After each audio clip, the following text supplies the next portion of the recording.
কালকে সবাই বাবাকে নিয়ে একটা গল্প বলবে। মা, বাবাকে নিয়ে আমি কি বলবো?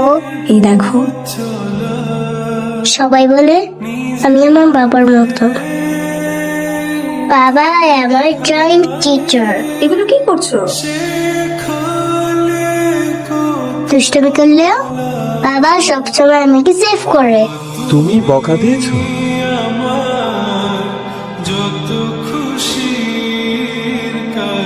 ব্যথা পেলে বাবা আমাকে অনেক আদর করে। বাবা এখন নেই, কিন্তু সবসময় আমার সাথেই আছে।